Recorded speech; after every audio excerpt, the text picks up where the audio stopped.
top-class problem solver.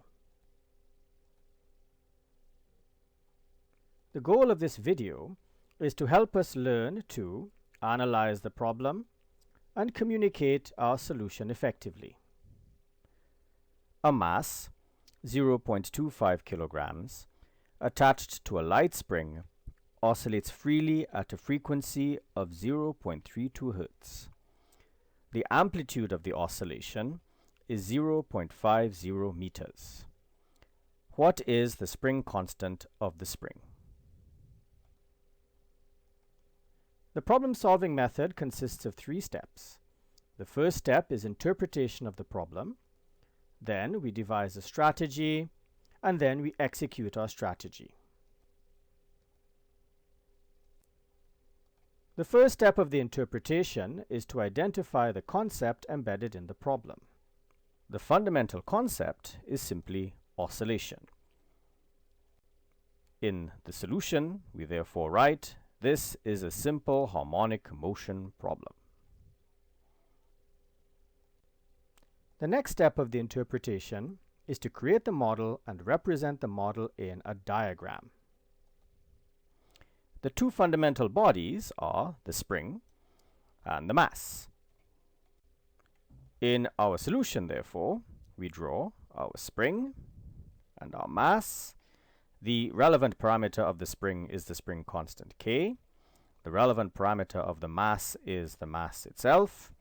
And we set up the conventional one-dimensional coordinate system where the origin represents the point of equilibrium of the oscillation, and our x, or as I often prefer to do, y, represents our dimension of oscillation. The third step of the interpretation is to extract the data carefully from the problem.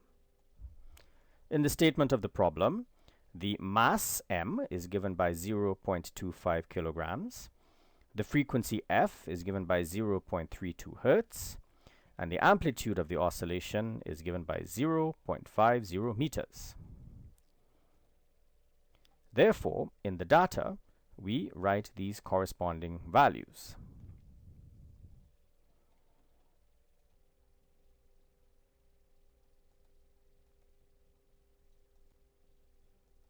The first step of the strategy is to determine precisely what is required. We read the problem and we see that we are asked for the spring constant K.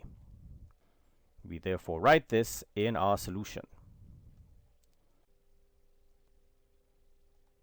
The second step of the strategy is to construct the concept map.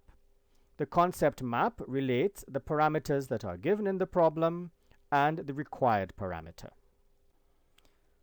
So we're given the mass m and we're given the frequency f.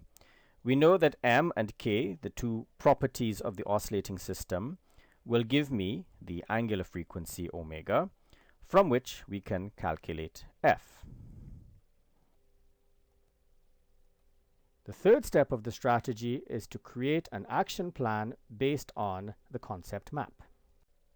In our action plan, we are given the mass m and the frequency f. So from the frequency f, we are able to find the angular frequency, and that's step 1. And then using the formula for omega, we will find k.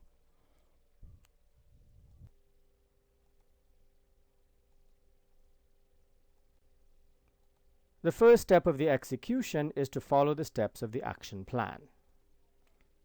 In step 1, we find omega from the frequency. And in step 2, we use the formula for omega from k and m in order to find my unknown k.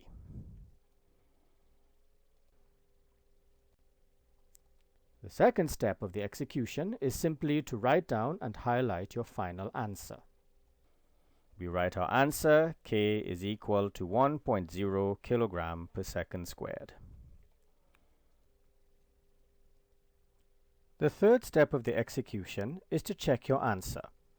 When you check your answer, make sure that you state clearly what is required, that you give the appropriate unit, and that the magnitude of your answer is reasonable.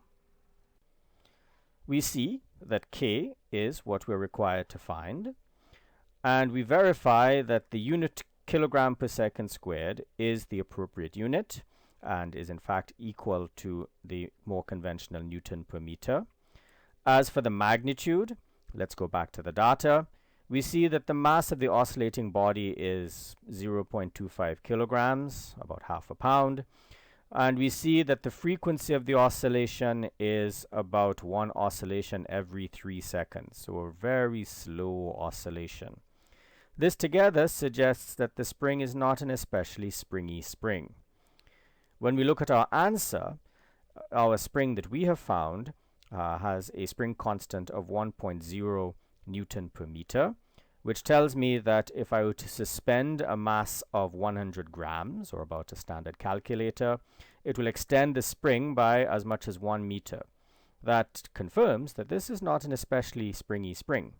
So therefore, the answer that we've gotten is a reasonable approximation to the answer we would expect to get from the data. Here once more are the 3 steps of our problem-solving method.